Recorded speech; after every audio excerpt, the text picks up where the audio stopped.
Konnichiwa Mina, j'espère que vous allez bien. On se retrouve dans cette nouvelle vidéo où je vais vous parler un peu de la santé au Japon quand on y voyage.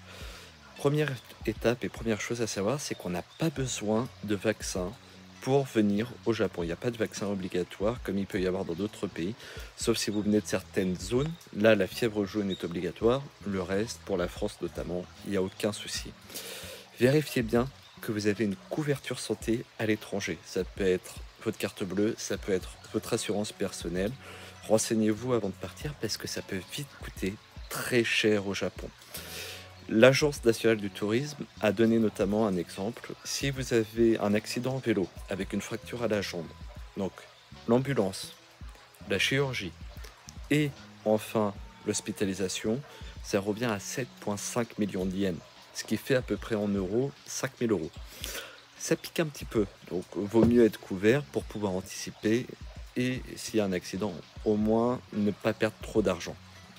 Pensez aussi à montrer votre carte bleue à l'hôpital parce que généralement au dos il y a un numéro qui permet aux hôpitaux de faire jouer les assurances de vos cartes bleues dessus. Ça c'est un petit tip à savoir. Aussi, sachez que si vous ne payez pas vos factures au Japon, vous êtes banni.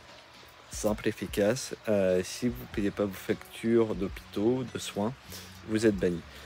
En parlant d'ailleurs de payer vos factures, faites attention, c'est en cash. La plupart du temps, ils n'ont pas souvent des machines pour les cartes, ils n'ont pas souvent des TPE. Donc prévoyez du cash si vous allez voir un médecin, si vous allez à l'hôpital. Voilà, embarquez du cash avec vous et ça se compte plutôt en dizaines de milliers d'yens sur place. L'ambassade de France fournit une liste des médecins qui parlent français au Japon.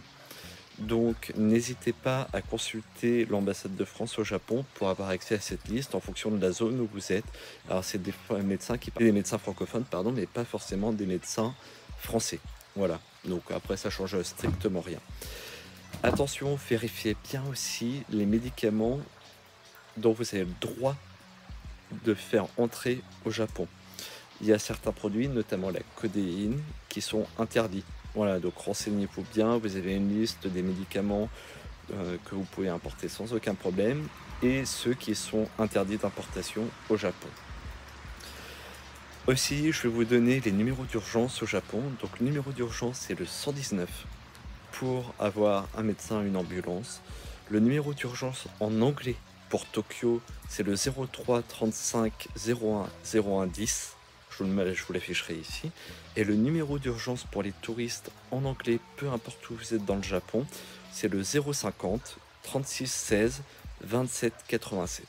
Voilà, j'espère que cette vidéo vous aura été utile, je vous remercie, puis je vous dis à la prochaine. Ciao.